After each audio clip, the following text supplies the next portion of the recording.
Hey guys, it's me Betty and welcome back to Betty's Books. In case you haven't noticed, we've got a new setup, new backdrop here, because I have moved rooms in my house. We've done a little bit of like swapping around, so I'm in a new room.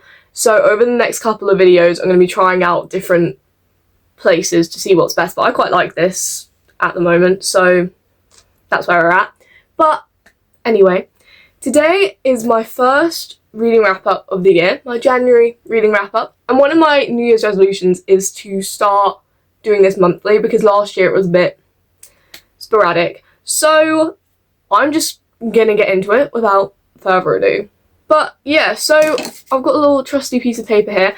I read 5 books in January. It's now February. Quite far into February actually, so I'm a bit behind. Deeply sorry about that. I will get better. I will get better. This is just a new thing.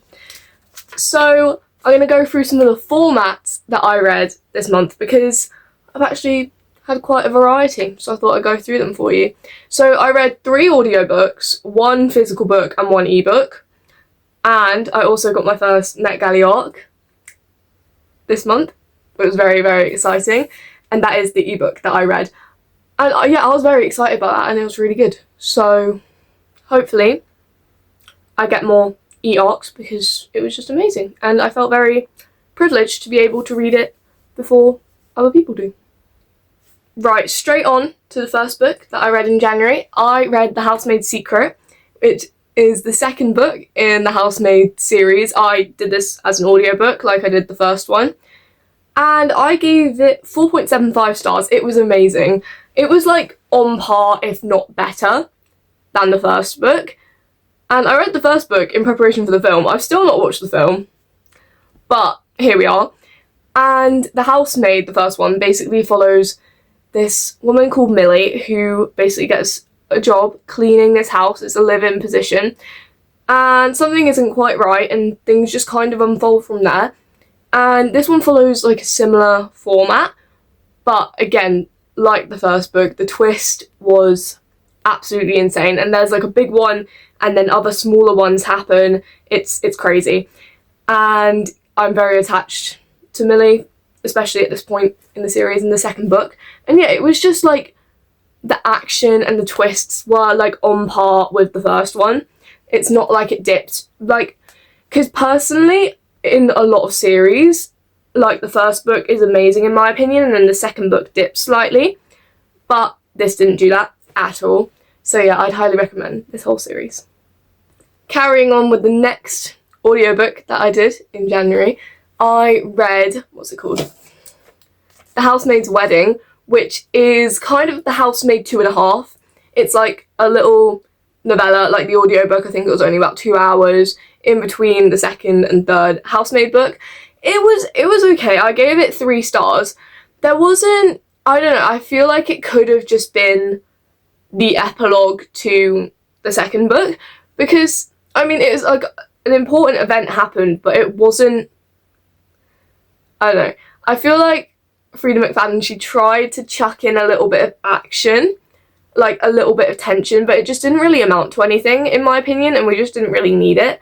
I just think, like, it could have been an epilogue to the second book rather than a novella on its own, but it was very important, and I still enjoyed it because I love the characters, and yeah. And then, to finish off the Housemaid series, again on audiobook, I did The Housemaid is Watching. I gave this 4.5 stars originally, but on reflection, I think it might be a 4.25 stars, because I don't remember it as well as the first 2 books. But yeah, again, it was just like there were some newer characters were added, which was really interesting, and the twist kind of went, I don't know, it kind of added something more to the plot, like, of the whole series.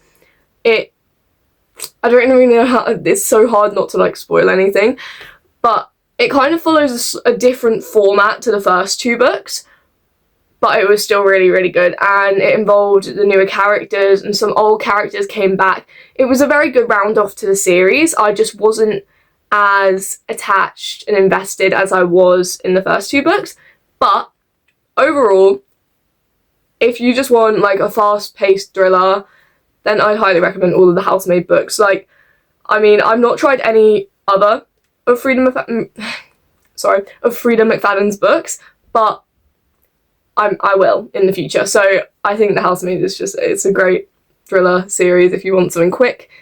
Kind of, it's pretty easy to follow. Like, the writing isn't that hard to follow, with great characters and great twists. Just try The Housemaid. And try the film as well. I've not watched the film yet, so if anyone can tell me how the film, like, measures up to the book, that'll be amazing. So thank you for that. Okay, now onto the only physical book that I read in January, and that is one of my 26 for 2026, one of my most anticipated releases of the whole year, boshed out in January, and that is A War of Wyverns by S.F. Williamson. This is the second book in the A Language of Dragons series, and A Language of Dragons was the biggest surprise of 2025 for me. I read it in the summer, and I don't know, I just kind of thought it would be an alright fantasy book. Like, I wasn't really thinking much of it, but it ended up being one of my favourite reads of the year, and definitely the biggest surprise. So this is the second one, and I've been waiting for this to come out since the summer, and I thought this series was just going to be a duology, but turns out there's a third book, and it's coming out literally on New Year's Eve this year, so I'm quite annoyed that I read this quickly, because now I've got to wait like a year for the next one. But the first book basically follows this girl called Vivian Featherswallow, very cool name, living in London in the 1920s, but there's dragons, and a civil war breaks out, and she gets sent to Bletchley Park to do some, like, code breaking for dragons and stuff, and it's so cool. It's so cool. I'm really into, like, languages and stuff, so I don't know, all of that aspect of it I just found really interesting, as well as the world building being really amazing, all the characters being really amazing, just everything beautifully done. Great characters, great twists, great dragons. And this is a follow-up to that. And this lived up to my expectations. Again, like The Housemaid, we didn't get a second book dip, which is amazing.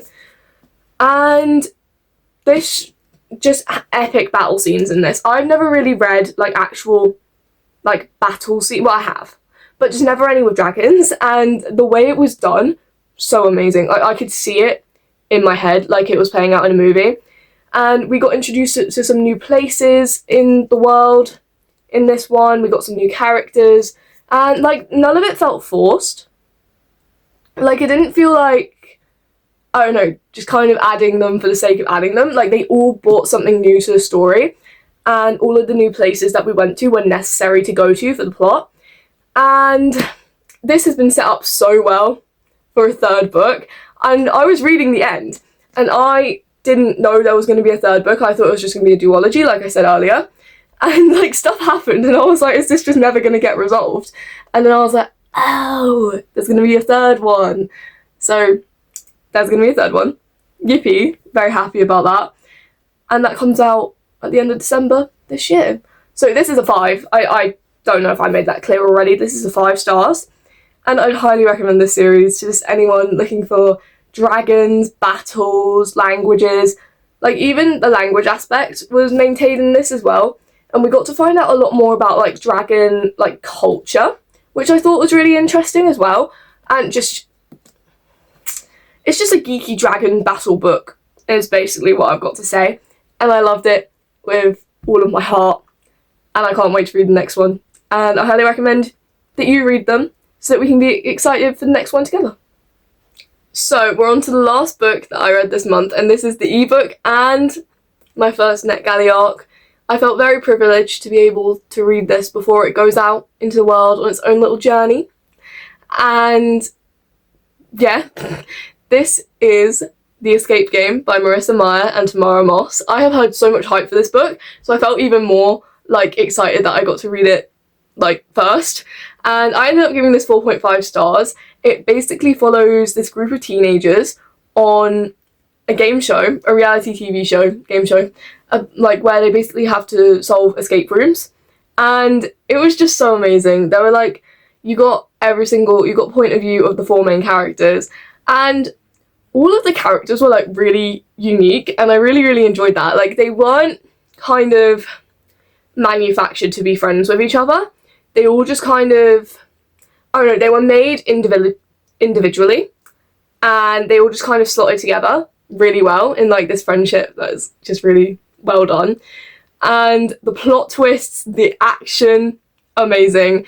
And it basically, yeah, as well as it being an escape room reality TV show, so the season before, the one that it's set in, a murder happened, and everyone thinks that it's the sister that did it because these two sisters went on the show together but were on different teams, and one of them gets murdered and everyone thinks that the other one did it. So in this season, the one that everyone thinks did it comes back, and she's one of the point of views that we get, and she's basically come back to try and solve her sister's murder. And it's just so amazing. There's plot twists, there's action, there's escape rooms. I found it really interesting because you get like a map, well, not a map, like a diagram of the escape rooms whenever they go in. And it really helps like imagine it. And I just think it's just really interesting. Like, I've never done an escape room before, but I really, really want to. And like, this has made me like want to even more. So this comes out early April, like April 7th or April 16th or something. I will put it somewhere. I feel really stupid that I haven't memorized it, but once it comes out, you need to read it. It was so good. And yeah, so that is it. I hope that you got some really good recommendations from this, because I absolutely loved all of the books and series and stuff that I read this month. So I hope that you read them too and enjoy them, and we can geek out about them on here together. And if you want to see like much more detailed reviews of these books and a lot more thought through, then you can check those out on my Instagram, which is at bettysbooks10, because on here I do just kind of brain dump and geek out about them. So if you want like a more sophisticated version of what I've said, then check out my Instagram. I also post like reels and reviews, which I've just mentioned, and like other posts as well. And yeah, thank you so much for making it this far if you have, and I'll see you next time. Have a great day, week, month, year, however long it is until I next see you. Have a great time then. Bye for now.